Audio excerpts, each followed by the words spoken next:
Hello and welcome to the Film Pulse podcast. This is episode number 233. My name's Adam Patterson. Joining me today, we got Kevin Rakestraw. How you doing, Kevin? Doing pretty good. Good. Good to hear. Yeah. This week on the show, we'll be reviewing Denis Villeneuve's Arrival. I hope I said that right. I always question how I say his name. I'm sure it's wrong. I'm sure it's wrong, too. No, I mean... Denis Villeneuve. Nothing against you, but I'm sure it's wrong. Yeah. We'll also be talking about something we've been watching on the watch list, new on VOD, movie predictions, Blu-ray releases, all that fun stuff. Remember, you can send us your questions and topics to podcast@filmpulse.net. Join in on the conversation. You can also send a tweet to @FilmPulseNet. So we were off last week. Correct. I had a wedding reception. Kevin, you attended. Thank you again. It was good times. It was a great time. Good times. But a lot happened last week. We missed a lot. What happened? And I think I'd be remiss if I didn't at least mention the fact that in a few short weeks, we will have monsters running our country. Oh, yeah. Monsters, Kevin. Possibly literal monsters. I don't know. Some of these guys that are lined up, I really think they may be inhuman. Yeah. So I just want to talk about this for a minute. So I'm gonna put it in the time codes. So if you don't want to hear any more political chit chat, just skip ahead. It'll only take a few minutes, but I feel like I really want to I feel like we need to at least mention this. Okay, I think it's a pretty big deal, and we need to mention it. So have you seen who Trump is appointing? Dude, so far? We don't have enough time.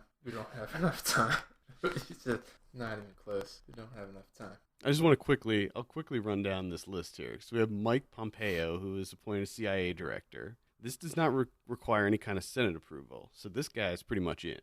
He's probably the most mainstream Republican pick. Not too much dirty laundry with this guy, other than the fact that he is a staunch supporter of enhanced interrogation tactics. So, gonna bring that back in a big way. Yeah, which shouldn't surprise anyone, really. No, because Trump said previously that he was all for bringing that back, even though it clearly does not work. But hey, bring it back, make America great again. Then we have Alabama Senator Jeff Sessions. This is a biggie. He's been appointed Attorney General. Now, again, this is with the caveat that he gets Senate approval, which he probably will. Yes. Considering it's, a Republican majority in the Senate.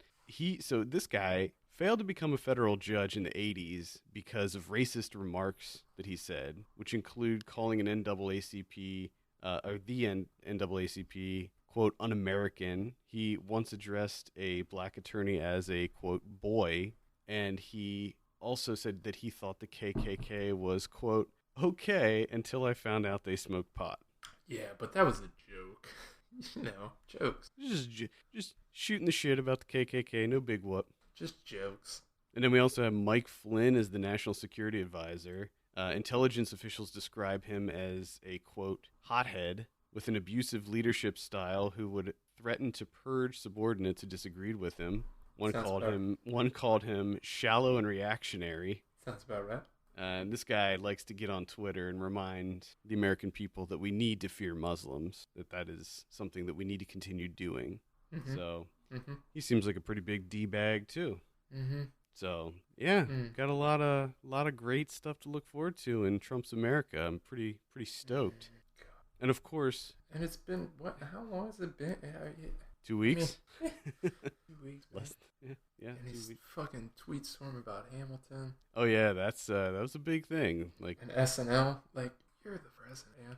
I know you wouldn't think. I mean, it'd be so funny to think about Obama getting on Twitter and being like, "Hey, you guys didn't say nice things. You need to apologize." Well, it's also just like, dude, you won. Just like you won. Just let it go. You can just say I'm president, regardless of what anyone says about him. Yeah, how about you just get off Twitter and allow your staff to handle your Twitter account from now on, because this is completely unacceptable. Just let it go. I also read Which is funny because everyone's like, dude, you know, everyone that's like protesting and stuff, they're just it's completely getting like, get over it, he won. It's like, you can say the same thing to him. Like, you won. Let it just. Yeah, People are going to criticize you. What did you think was going to happen? There was also some news this week where he settled his Trump University court battle, which is hilarious that our president-elect is dealing with a fraud case. He settled a fraud case right before he becomes president. It's just one of these that, like, none of these surprise. Yeah, I read this really interesting article today about how because he owns so many businesses and whatnot, what kind of constitutional hurdles he's going to have to deal with when it comes to gifts and making money from being the president, and how he had 100 diplomats from different countries stay at his new Trump hotel in Washington, D.C., and he was like showing them a tour and stuff like that, and how this is not, it's against the law. Like, you can't do that. And he could get in trouble pretty much right off the bat because of basically using his presidency to draw money from foreign leaders. Who's he going to get in trouble from? I don't know. Well, hopefully our government will see it and call him on it. No, they're not going to do anything. Also, he's gonna get away with so much shit. It's gonna be. I hope not, but I guess we'll see. It's just 4 years of us just slamming our head to a wall. Also, this isn't a really big deal, but former Grand Wizard David Duke voiced his approval of Trump and all of the people that he's appointing in his cabinet. So at least they got the KKK backing him. Yeah. So Trump gets elected. Then we lose Leonard Cohen. Then we lose Sharon Jones. Yeah, which I just found that out. What is happening here? We're falling apart. We're being torn at the seams here, Kevin. Torn asunder. On a lighter note, a couple trailers came out. Thought I'd mention Ghost in the Shell, the live action. I haven't seen it. Adaptation. I mean, it looks good. There's a lot of kind of criticism against this film for casting Scarlett Johansson in the lead role and not an Asian person, which I can see. But at the same time, with anime, it's never really clear, you know, what nationality people are. And I don't think that it's that big of a deal. She looks like the main character from Ghost in the Shell, and it seems like a pretty cool movie, very visual. So I'm pretty excited about it. Beauty and the Beast got a trailer, the live-action Beauty and the Beast, the one with Emma Watson, looks absolutely horrible.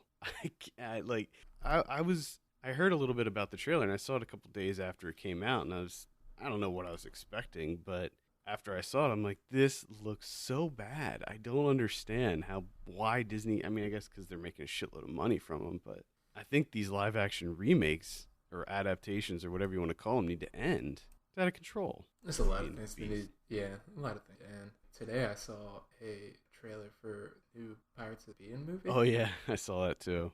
Well, and it looks so generic. It looks like every other one. It's like, oh my god, what is that? Like number 9? I think it's the 5th one. 5th? I think so. I think it is. It's the 4th or the 5th, and I'm pretty sure it's the 5th because I didn't.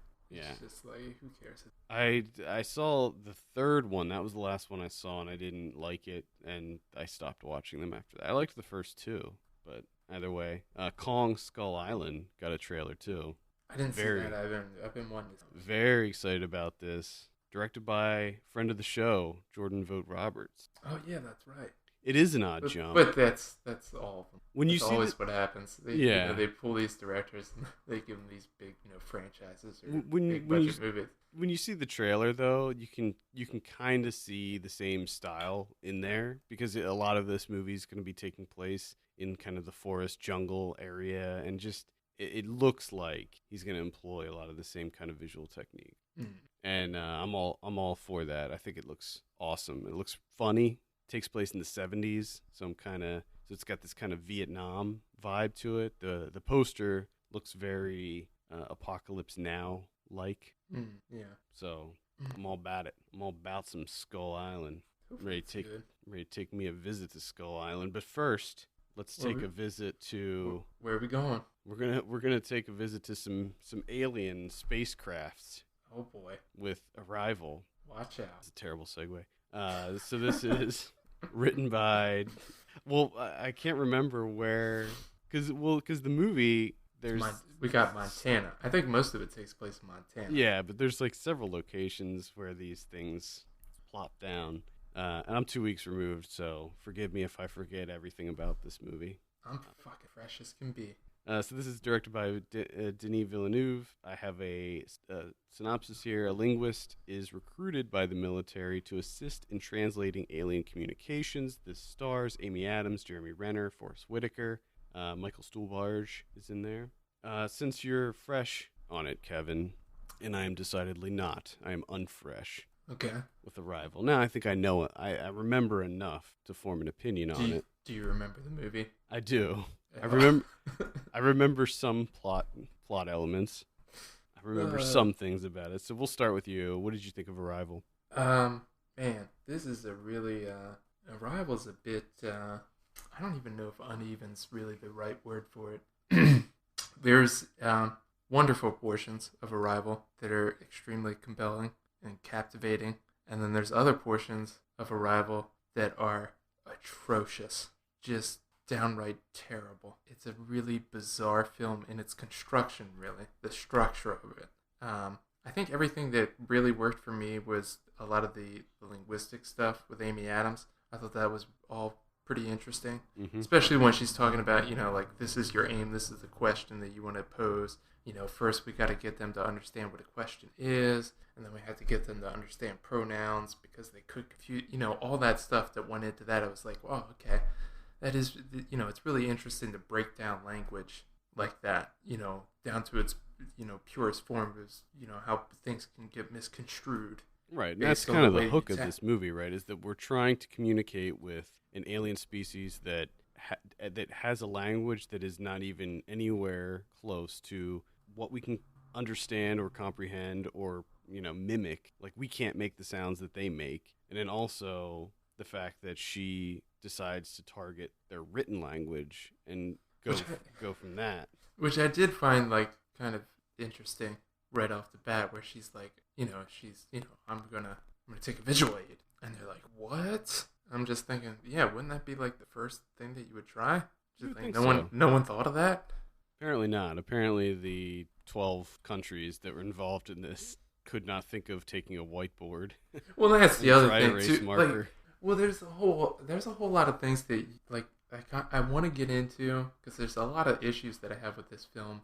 But of course, a lot of those things are tucked in the segments of the film that will kind of spoil what's happening here. Right. Which, to me, one of the main reasons probably that I found this so captivating was I didn't really see anything with regards to Arrival. I just knew that she was a linguist and it was aliens. That's all I knew too. I didn't know any kind of the major plot details or any of the twists. Nothing got spoiled for me. I think I saw maybe one trailer. And I mean, he takes his time. He draws it out. I mean, first with actually seeing the vessel, draws that out. And then even draws out meeting the alien. And then draws that out further, interactions. Which, like, as it goes on, I'm like, shit, get there. I'm just kind of like, I want to know what's happening. In a good way. I wasn't ever thinking like, oh, this is too drawn out. This is, can you speed it up? I was never thinking that. I was just, I was completely hooked. Yeah, me too. But when you look at this movie as a whole, there's not a lot there as far as, it's not a disaster movie. It's not Independence Day. This is a movie about us. These things suddenly appearing in the sky all around our world and trying to figure out why they're there. And the way that they do it is a diplomatic way. So it's not like there's tons of action or anything like that. It's not, cities aren't burning and we're having to rescue people from collapsing buildings or anything like that. It's a much more kind of somber, subdued type of alien movie. It's almost like what was the guy that did Time Crimes? That movie where it was like Extraterrestrial? Yeah, Extraterrestrial, where it was like, I mean, obviously this is much more about the aliens than that movie. That movie was like, the alien invasion was like a backdrop to this other story, but it's in that same vein where this is not an action movie. Yeah. It is very much a sci-fi movie, but I appreciated that they didn't go, there's not a lot of movies like this. Yeah, which is one part, even as clunky as I think it is, I'm still appreciative of that fact. That it's more so the sci-fi that I want to see. The sci-fi that I'm kind of craving. More of like a cerebral take on sci-fi. Except that, unfortunately, he gets hung up on a number of things that to me just felt completely unnecessary. I mean, a lot of it comes down to like the way he handled like the news coverage in the, like how he would present the news coverage, and then even there's this one sequence where it's just like TV screens are popping up on the screen itself, just going through all that. It's like this is amateur hour. Yeah, but they do that in tons and tons of movies. Yeah, which is, I mean, it's no excuse. Like, you could have figured out a better way to do that. Like I think of you as a better director than that. You could have come up with something. And a lot of that information that he's kind of conveying to us, it wasn't necessarily needed. Well, especially because you have this command center that's set up with Michael Stuhlbarg, and basically what is happening here is that in the United States, they're communicating with all of the other countries that have these things, and they're all trying to work together to figure out what's going on. So there's a lot of kind of communication between them, and then Michael Stuhlbarg explaining to Forrest Whitaker and Jeremy Renner and Amy Adams what the latest news is and all of this stuff. But then there was this kind of interesting not side plot, but just plot point where they, and this is very much how I would imagine it would happen, where all the other countries kind of distrust each other. They're not sure if they can work together, especially with China. You know, you have these countries that are taking a more militarized approach, which I appreciated that in our country we didn't immediately launch missiles at it. Well, yeah, that was the first like kind of unbelievable thing. I was like, I think we would kind of be militaristic as well. I mean, I hope we wouldn't. I want to believe that we wouldn't do that. If it didn't pose an immediate threat, that we would kind of at least do the diplomatic approach and try to figure out where they're coming from, what they want, et cetera, et cetera. But of course, they almost screwed the pooch. China's just getting shit on left and right. What did you think of performances? So you have Amy Adams and Jeremy Renner, the two leads. Amy Adams, I thought was pretty good.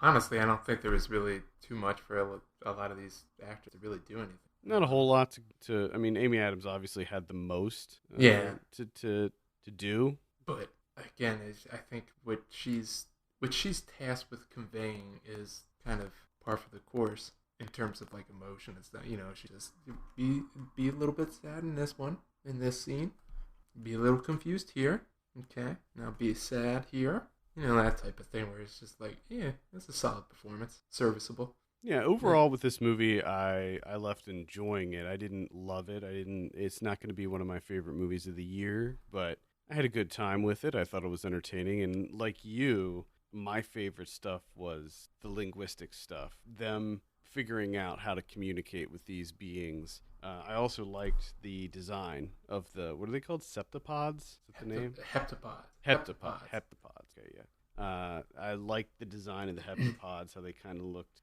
Well, you know what? I'm not even going to say because I don't want to spoil what they look, because I'm pretty sure in the trailers you don't see them at all.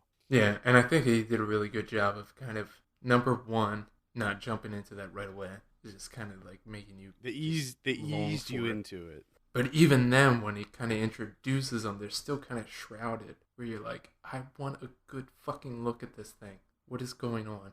But yeah, the design of like the spaceship, the aliens themselves, everything was pretty fantastic. And even just like some of the first thing that got me was, you know, when they take the scissor lift up and he does the glow stick and he throws it, and that was the first thing. I was just like, wait, what the fuck? Yeah, because what you find out when they first visit the craft is that our Earth's gravity doesn't apply. So that was a really cool addition. Yeah, and one of the main things that made me excited for this movie, which I kind of forgot while I was watching it, was that the cinematography is Bradford Young, which was like that was the first thing that got me like super excited about this movie, because I was always kind of like, oh, Arrival, that looks kind of cool. And then I found out that he shot it, and I was like, oh, shit. And there's a certain sequence when they first take the helicopter into Montana, and just the music that plays was this Johan Johansson's score, which is pretty great. Just the way that, it flies in, and just the shot of that, of them coming in, the music's playing, and how they kind of circle around the camp, and you get a good look at the camp. And like as they're coming in, you're just waiting, because they're kind of taking their time, and you're just waiting for the spaceship to like come into the frame, and it doesn't, and it doesn't, and it doesn't, and it just, at a certain point, it was just driving me crazy, where it was like, please come into frame. I want to see what the fuck this is. And I thought some of the cinematography was great. Like when the helicopter comes to pick her up from the house. Yeah, that was awesome. There's a lot of good stuff, but and I want to get, because this was the main thing. This was the first, misstep, stumble, if you will, that I thought was very bizarre. And I'm wondering what your feelings are here. There's a section towards the beginning of the film where everything's kind of going along, everything seems okay, and then all of a sudden, Jeremy Renner starts narrating. I thought of you when that happened. I was like, oh, okay. What's this all about? I mean, it's no secret that I'm not a fan of narration, but at the same time, why? Like, it doesn't make any sense here. Like, all of a sudden, it turns into like a documentary, but it's not a documentary. Like, he's just like, this is Louise doing her thing. And I'm just like, what? Why? Why is this? This is really bizarre. What is happening right now? Am I remembering this correctly? Is there some narration at the very beginning with her? Yeah, she does kind of like a voiceover. Or it's more of a voiceover thing. Yeah, where they kind of go for this, she's talking about memories, and she didn't, which when that first came on, I was like, oh God, I hope that's not throughout the entire film, because I don't know if I'm going to be able to handle that. But that overall I was okay with. But just when it got to that Jeremy Renner section, I was just like, what? And then all of a sudden it just cuts back to the film itself, where we just completely abandoned this point of view with him narrating what we're seeing for no reason, really. It was a bit jarring, yeah. I will agree with that. It was such an odd choice. I don't understand it. I can't comprehend why that happened. I think we're gonna have to have a little bit of a spoiler discussion. So when you're ready to talk about these spoilers, what we'll do is we'll cut it and put it at the end of the show, all the way at the end. So anybody that hasn't seen it yet can skip over that part. Before we do that, however, do you have any other thoughts before we give it a score? It feels like there's something really fantastic here. If they would have focused on more of the cerebral aspects of this sci-fi, like they sprinkled in a little bit, but it didn't seem to take enough of a center stage. Well, I think that it got a lot more cerebral at the end when but that was still were revealed. Yeah, but I still want to say that was kind of infused with this like hokiness that I don't think really, at least for me, it didn't work entirely too well. But I do gotta say that I was a little bit happy that he still kind of got little bits and pieces of the weirdness in there.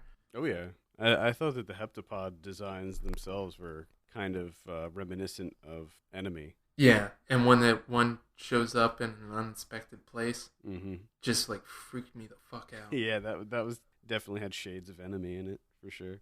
I wanted to, while you were talking about Bradford Young, and I think he did a fantastic job with this movie too. Did you know he's doing the new Star Wars movie? Oh, you fucking kidding me? Yeah, not Rogue One. He's doing Episode 8, the Rian Johnson directed one. Oh my god! I know, how amazing is that? Oh my god! I feel as though I really want to just start a Bradford Young fan page. Go for it. You could probably do something on Letterboxd, maybe. He's incredible. He might be one of my favorite working cinematographers. Definitely American. I would give him that. Definitely say American. He's up there. He's up there for me too.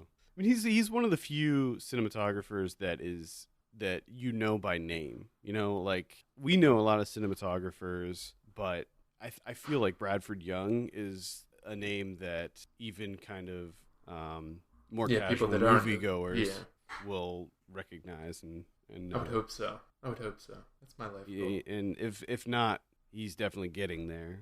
Man, him doing Star Wars, that's good. I know. It's going to be interesting to see how he does that with, shit ton of CGI. Well, with Star Wars, the new ones at least, they're trying to rein it back. I mean, they're going back to practical effects as much as possible. So We'll see. We'll see what happens. Plus, also with him doing, he always does movies where it's just kind of like visual, and I could be wrong, but I don't know if he's really done in like an action movie. I don't know.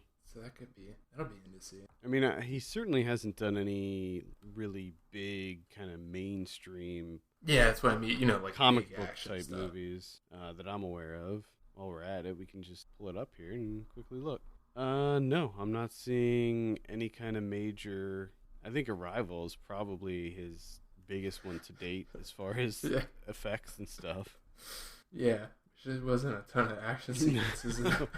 No, there was like one kind of. There was one explosion a little bit. Yeah, that's about it. I mean, he did a Most Violent Year. There wasn't. There's really no action in that. I mean, a little bit. There's some carjackings. Yeah, it's really subdued action. You know what? I am totally cool with a Star Wars movie that has subdued action. That would be something else, honestly. I am totally cool with that. All right, before we talk spoilers, let's go ahead and give Arrival a score. I'm going to throw out a 7.5 on this one. Okay. I'm going to go like this is tough. I'm going to say like a 6. All right. It's just, like when you get to the end and you look back, like, yeah, I was captivated throughout, but when it got to where it needed to go, and then you kind of look back at everything, it was like, that's a bit of a letdown. Yeah, that's the unfortunate thing, is that I don't have a lot of negative criticisms with this movie, but it's one that had very little lasting power for me. I enjoyed it while I was in the theater watching it, and then I came out and it just slowly, faded from my memory pretty quickly. So it had very little lasting power for me. Yeah. But that isn't to say that it's not a good movie and that you shouldn't go see it. I liked it quite a bit. I didn't notice any Radiohead in this. Were there any Radiohead songs? I don't think so. Was there supposed to be Radiohead? Doesn't he typically like to put Radiohead? Oh yeah, he does. Yeah, I don't think he did any. I didn't notice any. I don't know. I think he did do some Max Richter. I'm pretty sure. Where does this land as far as Villeneuve's filmography for you? Trying to think of his filmography. Sicario, Yeah. Incendies, Prisoners. I liked it more than Sicario. I'll give it that. Then again, I'm always but I mean, then again, like I love sci-fi that I'm a little more lenient. If it's a sci-fi movie, I'm a little more forgiving because you usually always have, some sort of fresh idea or, fresh visuals. Right, yeah. So out of, I'd say it's up there. I'd say Enemy might be my favorite out of them. Incendies was pretty good. I'd say it'd be between those two, Enemy and Incendies. And I feel it's better than Sicario and Polytechnique. I'd say it's around Prisoners. Okay. So Prisoners midpoint. Maybe a little bit worse than Prisoners. All right. It's funny though because in my opinion, all his movies are good. So it's like ranking Wes Anderson movies or something. Well, even still I have a lot of problems. I have a lot of issues with Arrival. But even still, like I said, I'm appreciative that it's out there. If I'm looking at big budget films, yes, more of this compared to Pirates of the Caribbean 9. You know what I mean? Like, yeah. Yes, I will always take this over the other shit, the other dreck. Yeah, agreed. Because at least you're attempting something. You know what I mean? You're actually going out there and trying something. And you might fail, yes, but, I think of it much like figure skating, where, you have people go out and they do these, like, really intricate routines, which scores them higher, even though they fall. And they might stumble, but they still score higher than the other people that don't try fucking anything. And it's like, at least you tried something. That if you nailed it, it would be like, holy shit, that was amazing. You did instead of quadruple Lutz. Yeah, like if you try quadruple Lutz, I don't even know if that's the thing. I don't think but if you try that and you maybe don't stick the landing 100%, I'm still going to be like, damn, that was fucking good. Because I can't even skate. So that was fucking amazing. Snapped your ankle in half, but you kind of stuck that landing. Yeah, like I can't even go out on the ice on those things, and you're jumping with them. That's pretty cool. All right, so that's Arrival, comparing it to the Ice Capades, Disney on Ice. Yeah, I would like to see an Arrival ice show. Do that. All right, so again, stay tuned after the regular show for some spoiler discussion. All right, let's talk about what we've been watching on the watch list, shall we? Let's do it. Get it. I saw some great stuff this week. Uh-oh, watch out. Yeah, so I started off with Ouija, Origin of Evil. Yeah, so this is the sequel to that piece of shit Ouija movie based on the Milton Bradley board game, if you want to call it a game, board toy. Yes. And so I had zero expectations going into this. So I check it out. And about 25 minutes in, I'm like, holy shit, this movie's awesome. This is really, like, legitimately good. I'm extremely creeped out by this movie, and the cinematography is outstanding. Now, the only reason that I even bothered with this, now I didn't see the first one, so Yeah. it looked so bad, I was like, nah, I don't even want to bother. The main reason that I checked this one out is that Mike Flanagan directed it, and he's the guy who did Oculus, and he did Hush. And I wasn't really big on Hush, but I liked some of the concepts in there, and I thought that it looked quite good. And this movie looks awesome. Cinematography is fantastic. It takes place in the 60s, or maybe it's the 70s, 60s or 70s.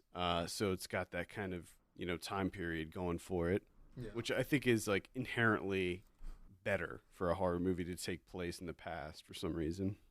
The grain helps. Yeah, and I don't know if this was shot on film or just made to look like it was shot on film, but there is like some graininess to it, and you even see the like splice marks, in the upper right corner. So I don't know if they added that digitally or if they did actually shoot it on film. It looked like it was shot on film. It's great looking. But man, I gotta this was better than The Conjuring 2. Probably one of the best horror movies to come out this year. So this was probably one of the biggest surprises I had as far as genre films this year. That was one that I was kind of surprised by seeing, good reviews for. It's Ouija 2. Yeah, it's got like an 86% on Rotten Tomatoes or something like that, and it's absolutely worth a look. If you're waffling between this or The Conjuring 2, now I liked The Conjuring 2, but to me this is better. It's just because it's sort of a possession story too, so you have the kind of supernatural haunted house thing, but you also have this possession story, and it's creepy as fuck. I mean, it is. There's some really decent scares in this one. Very atmospheric. Yeah. So, yeah, definitely recommend checking out Ouija, Origin of Evil. Ouija Origin. Yeah, I think you should. I think you'll like it. One that I did not like, Zootopia. Oh. I watched Zootopia. I like some of it. Some of them jokes worked for me, but the overall thing they were going for with the predators and it being a part of their biology, that they're just predators, tear other part, like that whole thing just didn't work for me because it gets really complicated. Because I don't think they really understood what they were doing. I think you mean like biologically speaking? I mean like Disney. I don't because you. Well, they said a million times that it's about racism. I mean, that's what it's about. Yeah, and yes, they're the minority, but you're essentially saying that yes, part of their biology is to maim, and kill, right? And it's just like, oh, that's not good. Like you're essentially made you're kind of making an argument for racism. Like don't do almost a cartoon made for white supremacists. Like this is not good. Like, don't do this. Well, that wasn't. Clearly, that wasn't their intent. No, so I think. But at the same time, I don't know. I don't think that they quite realized what they ended up with because they were like, oh, it's a good story.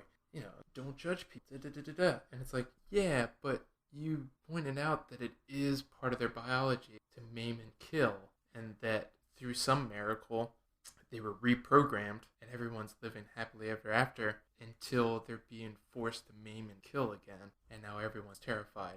And it's just when you kind of thought about it a little bit, it was like, I don't think this is good. This is not good. Like, you shouldn't be doing this. Like, if they just kept it as animals living together, and like an outbreak happens where people get, the animals get rabies or something, you'd be like, oh, okay, yeah, this is cute. I mean, but also if you think about it, why do they have to be the predators, right? I mean, even if an animal is an herbivore, it'll still defend itself. It's not like every animal is completely docile and non-violent. You know what I mean? Yeah. Like an elephant can start some shit.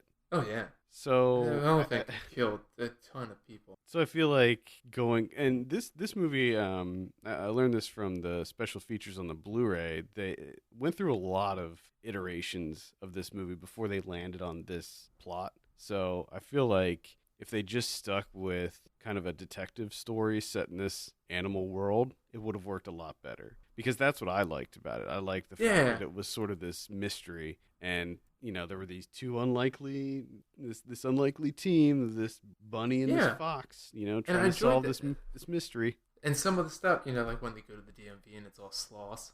I thought the sloth jokes were great. Now there was a joke in there, and then I'm like, why is that in the kick? When he humped a camel, like, pregnant. I'm like, I don't like, kids don't get that. I'm like, why is that in here? I think that the kids would laugh at the delivery of that, the slowness of the delivery. But it's still just like, I don't know if you want to go full on adult joke there, but okay, I guess.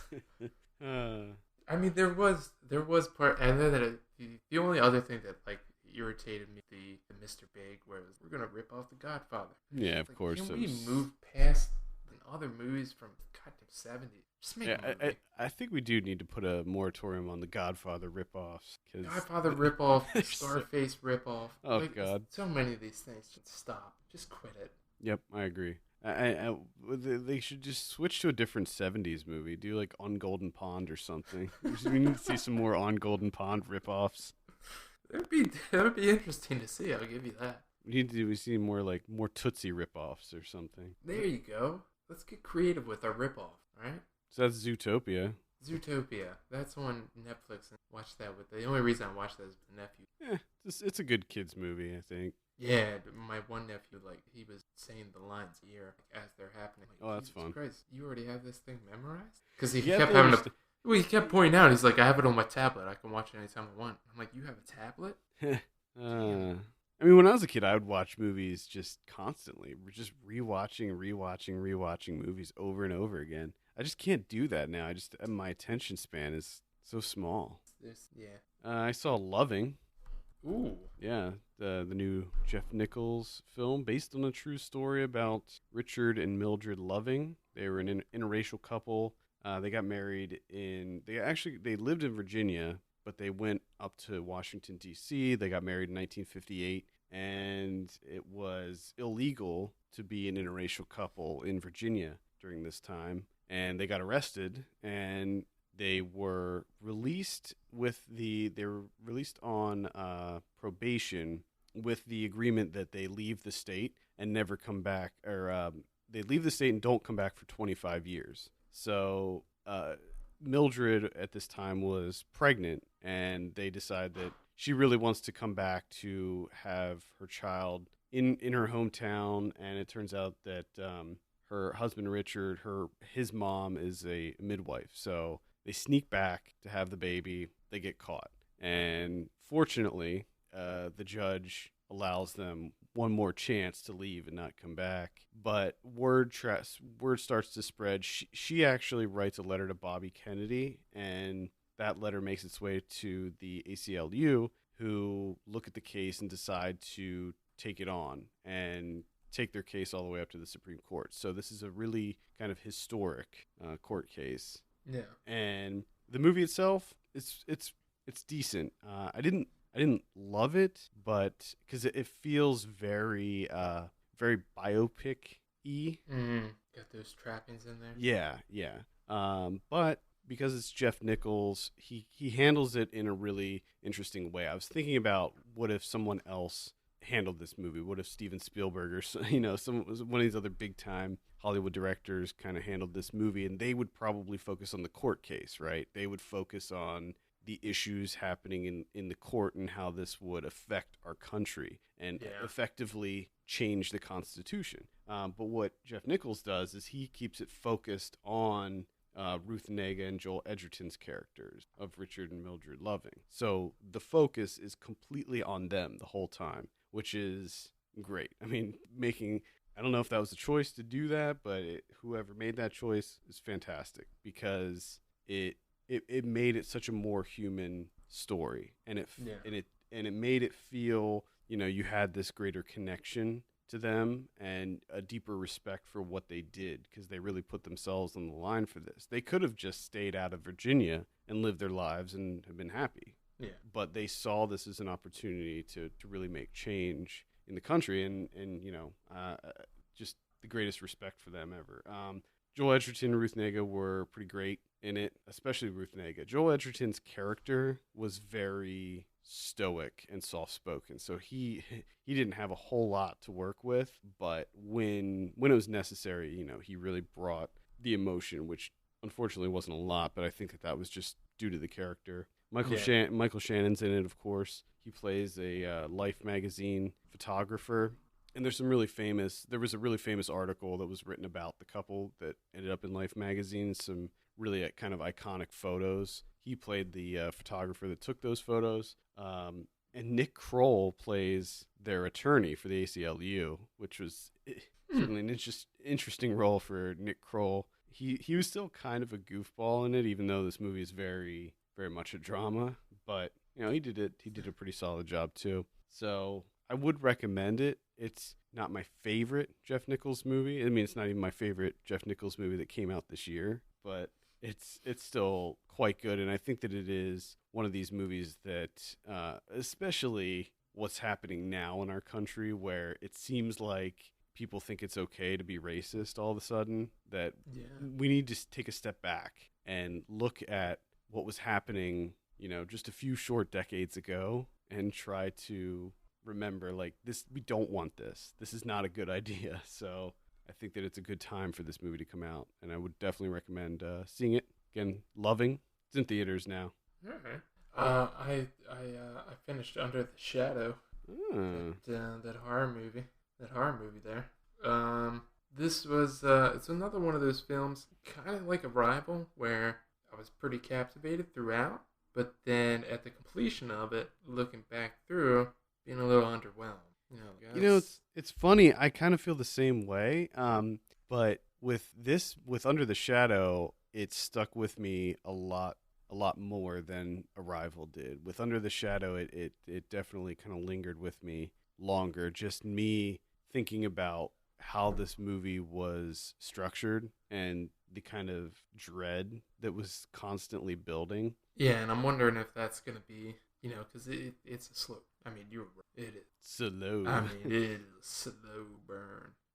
Really resulting only with like 3 instances of, I guess, scares. I think the scariest thing that happens, and this is in the trailer, is at the beginning when the bomb hits, when the bomb goes into their building. Yeah, like that's like one of the scariest moments. Well, that and Toothface, because you have Toothface. Yeah. Which I don't know if I've ever seen that before, so that kind of freaked me out. I didn't know that was a possibility. I didn't know, someone's imagination conjured that shit up. Why? Why did you do that? Who's thinking of Toothface? Don't do that. It's awful. It freaked me out. Again, I don't know if that's one of those things where it's, that slow burn. Is this gonna be one of those films where I'm just kind of like, that was all right. That was pretty decent. But as time, as I'm further out, removed from it, I grow to appreciate it more and more, which I could see happening, because it is. I mean, it's a good film. Don't get me wrong. I felt let down, but. Well, like I told you, I think that this is the type of movie that it's best to go into it not thinking that it's a horror movie.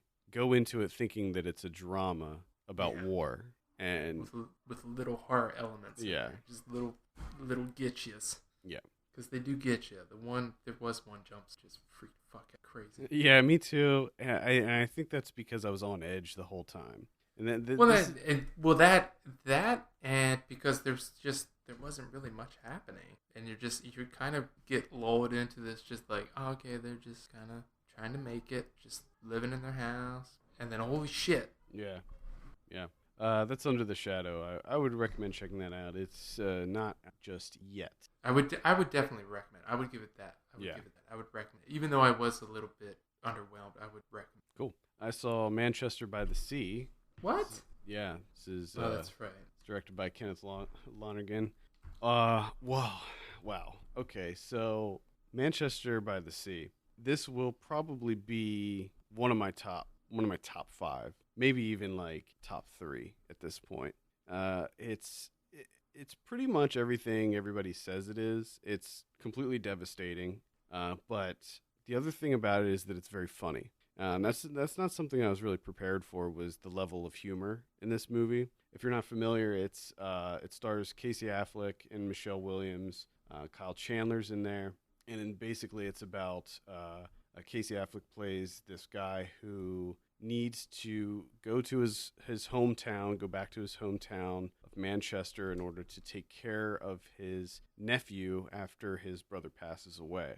And it's a film about grief, and there's different levels of grief in this. And when you think that you're getting a gut punch in this movie, there's like 2 more gut punches that happen. I mean, it's like I dare you to not get teary-eyed in this movie, because it's pretty intense.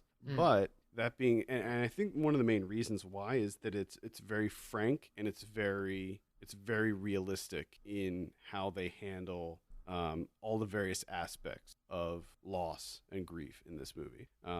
And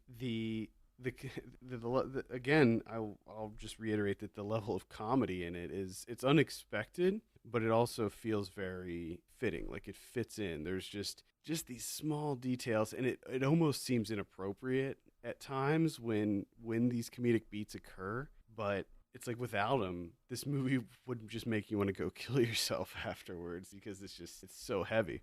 But amazing performances across the board. Casey Affleck is going to win Oscars for this. Michelle Williams probably going to be nominated. I mean, this is like a Best Picture contender right here. I would not be surprised if this won, because it's so good, so good. Can't recommend it enough. Just it's a very powerful film, though. So if you saw Margaret, you saw Margaret. You have to understand that it is not a clean movie. It's not a movie that is like your typical, 3-act structure and it comes to a nice conclusion. It's messy, but it's intentionally messy, much like Margaret was. Yeah. So, if you had major problems, Margaret was good. I mean, if you had problems with Margaret, this is one of these kind of just slice of life type movies.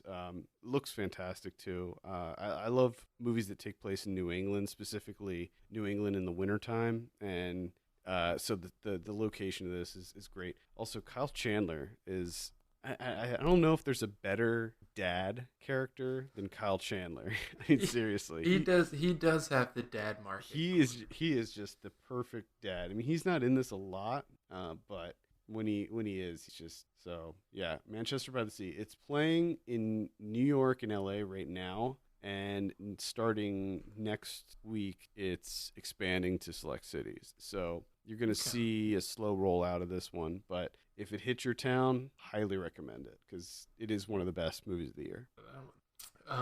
Here's a movie that I watched mostly just because I was like, whatever, I don't have anything else. And that's Whit Stillman's Love and Friendship, which, if you don't know, this is a Jane Austen movie. I watched, I'll be honest with you, I watched about 10 minutes of this one, and I was like, nope. And, okay, so this one's really, it's tough. It's tough to try and explain this. I was unbelievably impressed with this movie. It's not anything that I like, really, or enjoy, or want to experience again, but it's unbelievably impressive. The writing is unbelievable. The production design is just, it's something else, really. Kate Beckinsale's performance, I thought, was pretty fantastic, especially her line delivery, and just the agility that she shows, the screenplay and Tom Bennett gives this really bizarre comedic performance that doesn't really it seems like it's from another movie. It seems way too modern for what's happening here, but somehow it works for me. And it was really just a welcome sight, because everything else is so Austin-y. I'm just like, please stop. I wanted to give this one a shot because Whit Stillman, and it was a comedy, so I was like, oh, I want to check it out, And I think I got to the point where I remember people arriving at a house, getting out of a car, going in, and then there were conversations happening inside, and I was like, nah. Yeah, it's one of those things where Obviously, for you, I would not recommend. I don't know if I would recommend this to anyone outside of people that are already going to watch it. You know what I mean? Yeah. It's just, this is so not. It's honestly, it's the opposite of everything that I want in a movie. I don't want this, but at the same time, I can't deny the fact that it's a well-made. I feel like you say that about a lot of these period pieces. I think I do. I think in fact you love period pieces. I think I'm impressed, and I think this is just comes down to an ignorance on my part, that I'm just impressed that you're able to like capture that. And I just like, I get caught up in like the logistics of it. Like, where are you getting these costumes? How did the roads look like old timey? How do the buildings look that? How do you not get a Mini Cooper caught in the background of this film? Lots of like, CG these days. How do you do this? You know, I think, you know, where are you getting all these powdered wigs from? Who are making these powdered wigs? Are there powdered wig companies still in business? Is there a guy or a girl that's just like... The powdered wig dealer? Yeah, like, hey, if you working on a period piece, I know this powdered wig girl. She does fantastic. Gotta hit her up. She'll get you like 20 powdered wigs for like $8. You know, that type of... How much does a powdered wig cost, rental-wise? I think I get caught up in that kind of stuff where I'm just like, how do you do this? Because if you came to me and you're like, let's make a period piece, me and you, Kevin, let's do it. Our first film, let's make a film, let's do a period piece. I don't, where would you start? How do you do this? I don't know. Lots of research, I would imagine. And the funny thing is, it's probably like really simple. I'm just baffled by it because I'm, you know, a 33-year-old that lives in Lancaster County, Pennsylvania. Yeah. All right. Maybe I'll try it again at some point. Probably the not. Writing. I mean, it's not. Pretty good. It's not that I hate these movies or think that they're bad or anything like that. It's just really not my cup of tea. Yeah, it was. I mean, that isn't to say that there aren't period pieces that appeal to me. I think that, you know, there's some certainly that I'm definitely more interested in. It's much like having the flu, like when you were a little kid and you had medicine for it and you had to hold your nose and kind of force it down your throat. It's kind of like that. It's like you gotta like force yourself to be in the mood for it. Yeah, but it makes you feel better in the end. Yeah, it does. It does its job.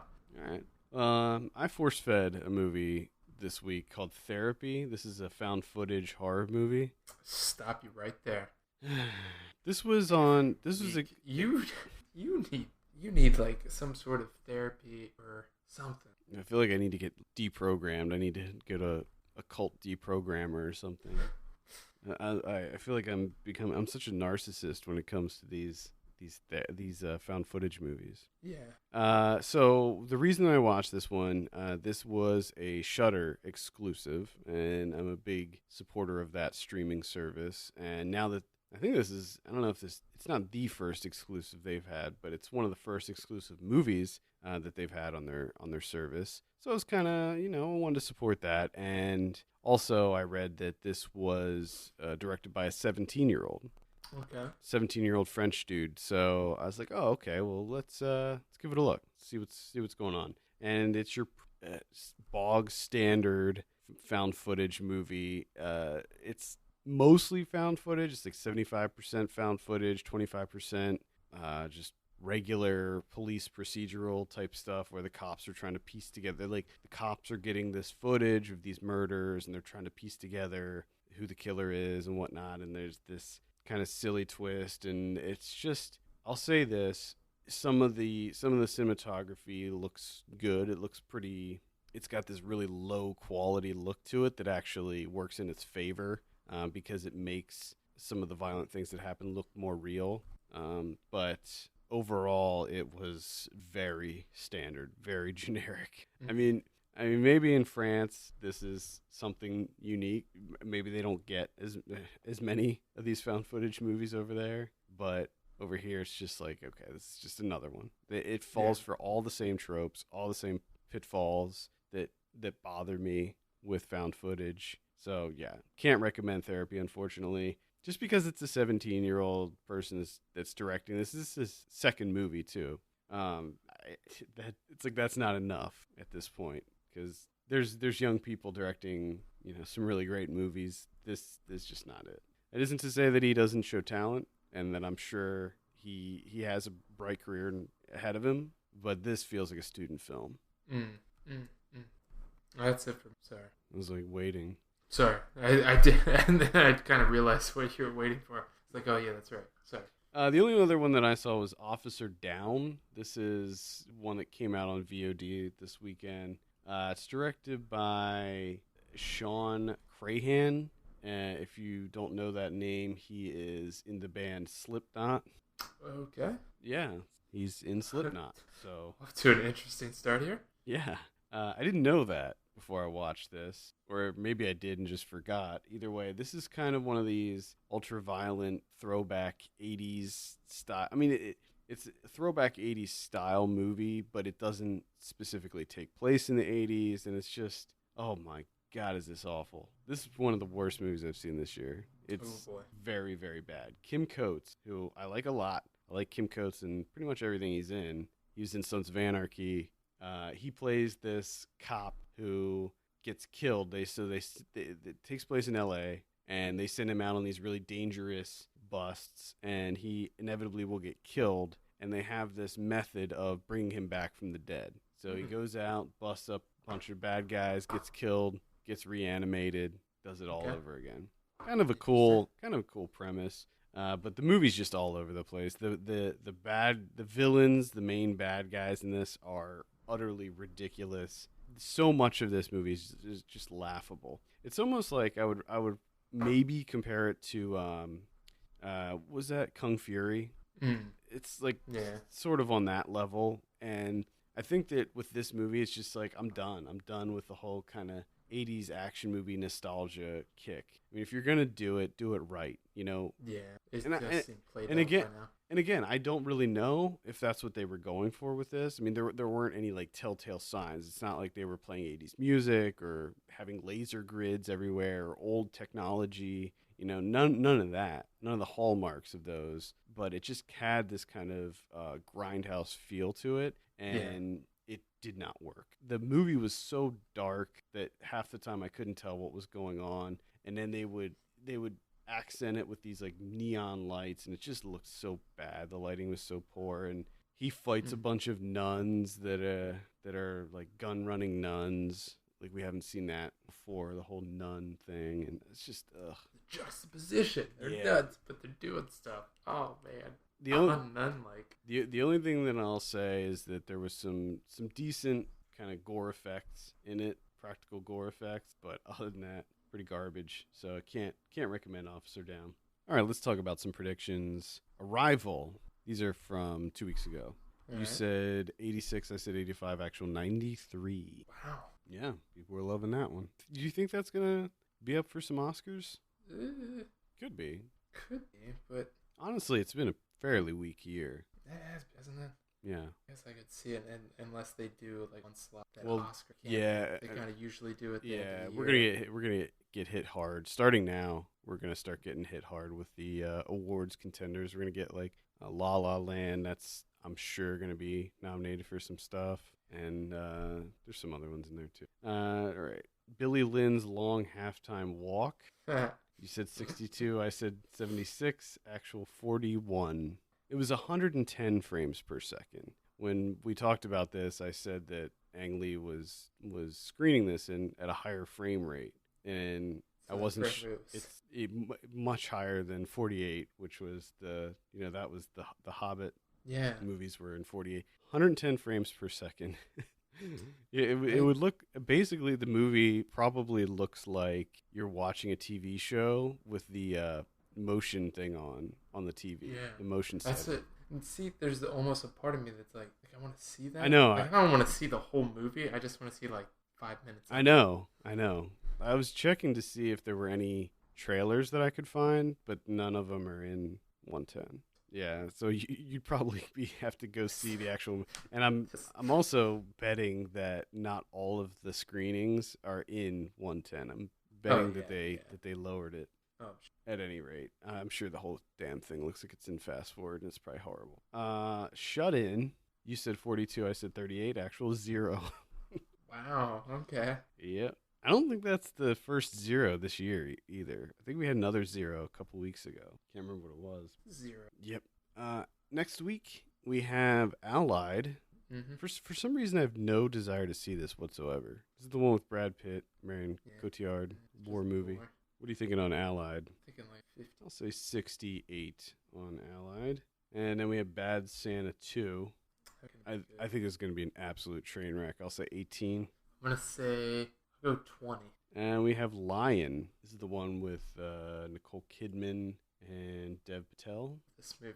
This is the first time hearing it. I saw a trailer for the first time for this one very recently. So we got a Google search bar on the front right there that tells me the movie is. Yeah, it's about a guy who was separated from his parents at a very early age and was adopted, and then he sort of like, I guess, repressed the memories, and then as an adult something happens where he suddenly remembers. So it's about him going in search of his family. Yeah, it doesn't look very good. I saw the trailer ahead of Manchester by the Sea yesterday.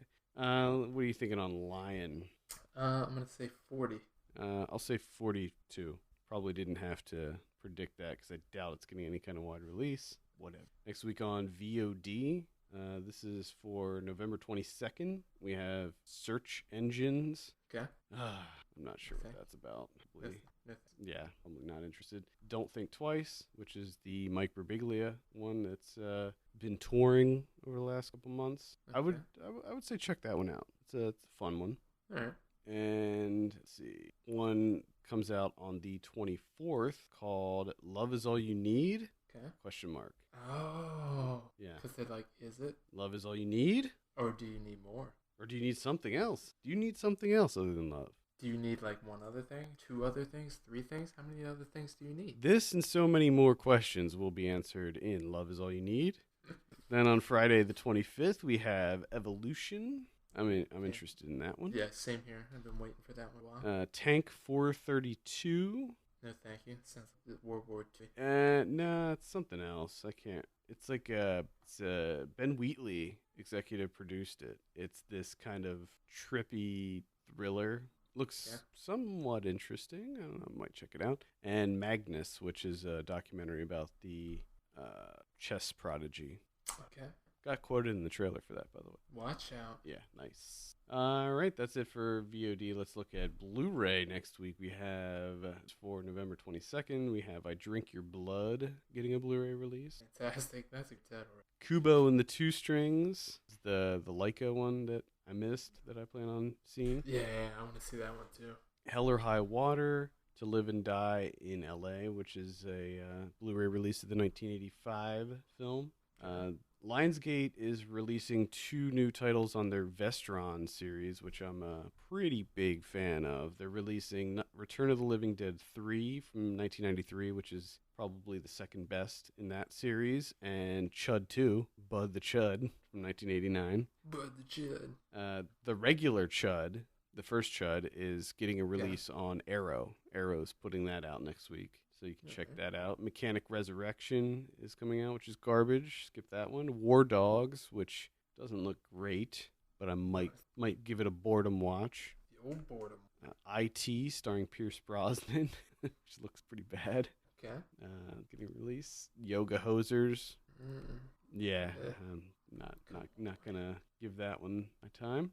Silicon Cowboys. It's a documentary about compact computers, I think. And that's pretty much it. A bit rough. Yeah, it's a holiday. A bit rough to sit through. Oh, yeah, that Hands of Stone movie comes out. Yeah, it's, I would pick up Return of the Living Dead 3 and Chud 2, because those Vestron releases are really cool. And unfortunately, they're really expensive, and they're all limited editions. They only do like 3,000 of them or something. And they're like 35. They're like $35 or $40 on Amazon. Damn. But they're really cool. So it's almost say they're worth picking up. And for those of you that like to collect everything in a series, this is one that just started not too long ago. So if you get in on it early, you can grab them up. Because what they started doing with a lot of these is numbering them. They took a cue from Criterion and started numbering them, like Draft House does it, and I think Arrow does it too. Yeah. It's like there's that whole if you turn it into a collector thing. Oh yeah, yep. You buy it immediately. Yeah, Cinelicious does it. I think Scream Factory does it. Speaking of Criterions, are there any next week? We have 2. Uh-oh. We have One-Eyed Jacks from 1961, directed by Marlon Brando, starring Marlon Brando. Apparently this is a Western like no other. Yeah. So, I mean, a Western. Maybe at some point in time I'll check that out. And the Squid and the Whale from 2005, getting the old Criterion treatment. Not sure why. Yeah, I was gonna say, I bet you're excited about that one. Not sure why, because that movie's fucking terrible.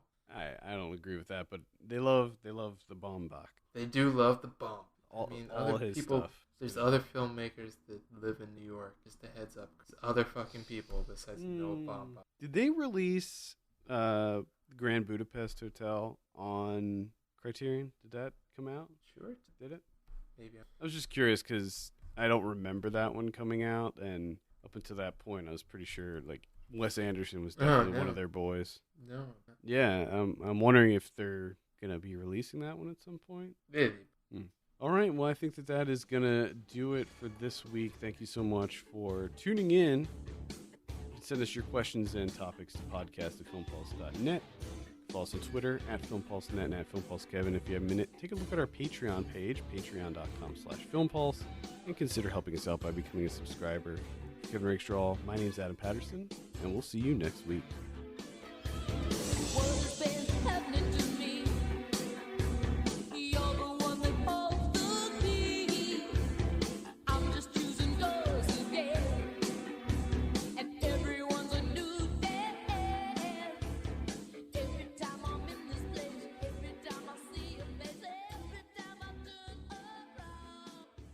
Let's talk about some spoilers for Arrival. Now, what was your take, or your thoughts rather, on the twist? Did you like the? Or maybe it wasn't a twist; it was more of a revelation. Yeah. The reasoning behind the heptapods for being here. Did you like it? Did you think that it lived up to the build up? It was, when it first, I first kind of made that realization. It was like, oh shit, okay, all right, and then everything kind of like fell apart from there. I don't know if I'm just being nitpicky at certain aspects, but there's things where, like they do apparently their written language is coffee stains. Yeah. And oh yeah, they have, within a short amount of time, they have like a whole database. Well, yeah, a program that can piece together. And it's I was like, damn, that's fucking insane. And then they do, the news coverage stuff, and they're like, alien crisis, day 25. And I'm like, damn, you're 25 days in this shit, and you have a database? I had a little bit of an issue with the custom iOS app they made that makes these long sentences out of these fragments. Because I was like, there's just no way that they would figure all of that out in that amount of time. Now, I think that it would be easier to learn their language because it seems to be based in like words rather than letters. You know what I mean? Because like they figured out that like, oh, this one little curly Q means the word world or whatever. Yeah. Now how they figured that out, I don't really know. Which and again, that was a small nitpick, because that was one thing that I was like, I can kind of forgive that. I was like, able, I was able to get over that pretty easily. We don't need this movie to be 5.5 hours long. Like, that's fine. You speed that up. We you got it figured out. You made an app. Minutia of this. Yeah, cool, whatever.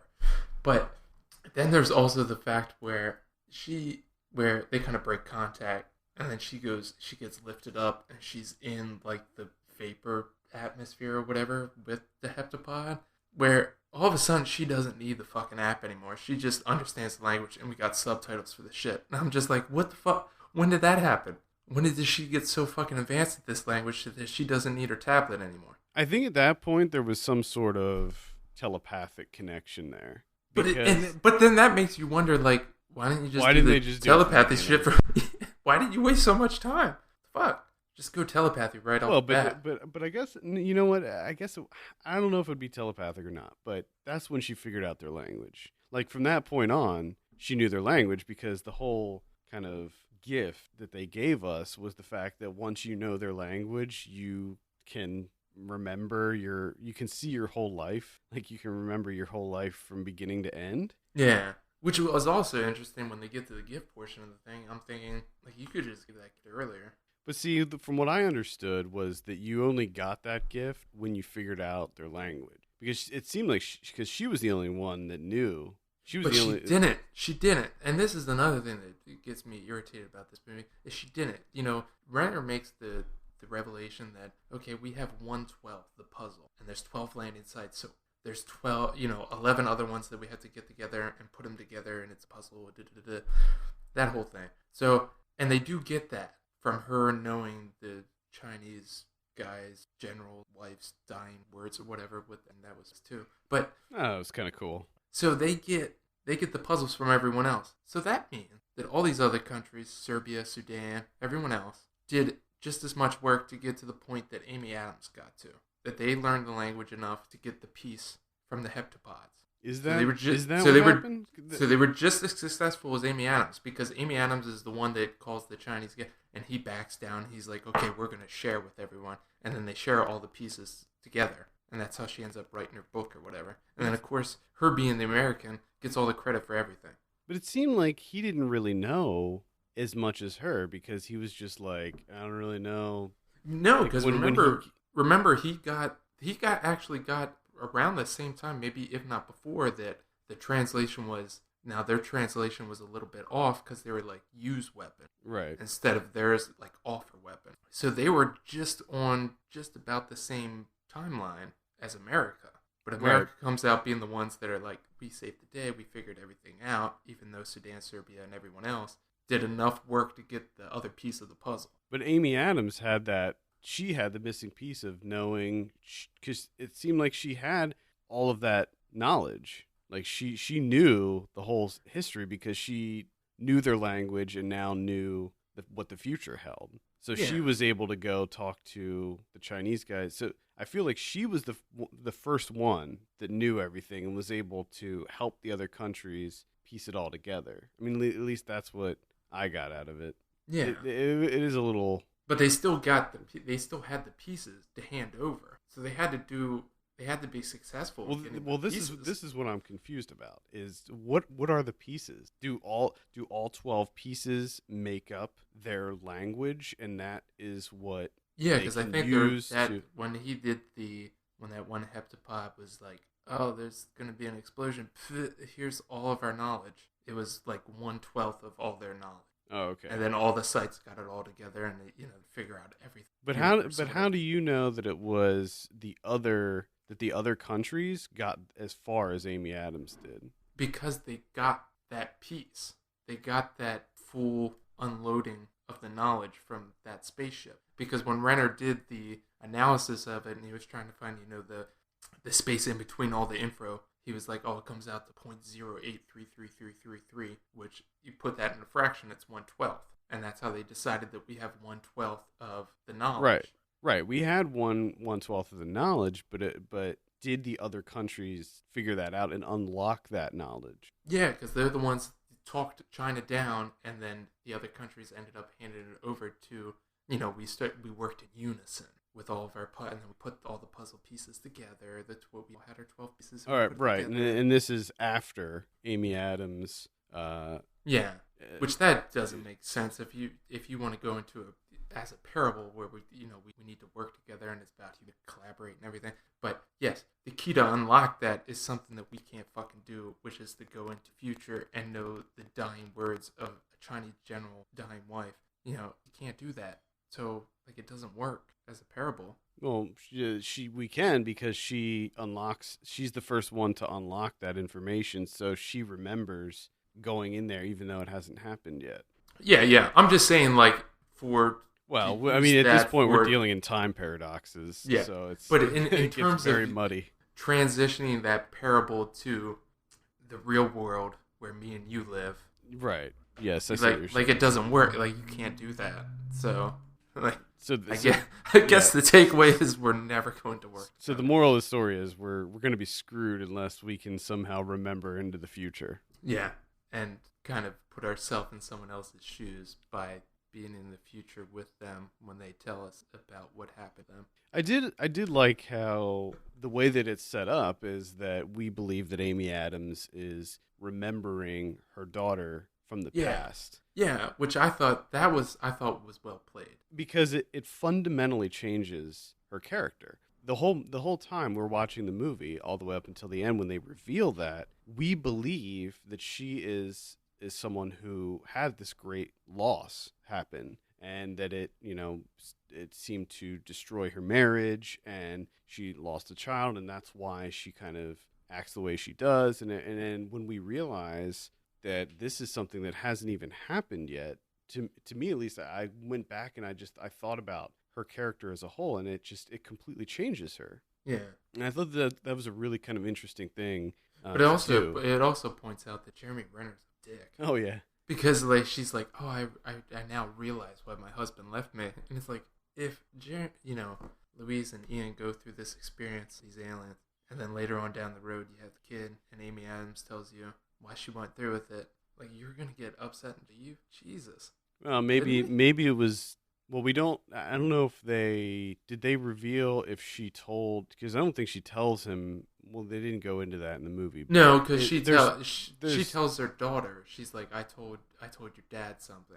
Yeah. So which is I guess because she even pointed out, she was like, if you knew your entire life would change anything, and he was like, oh, you guess I just say what I feel more of, which I guess is how he felt at the moment, where he was like, fuck this, I'm leaving. I'm out. It's just like, damn, Ian.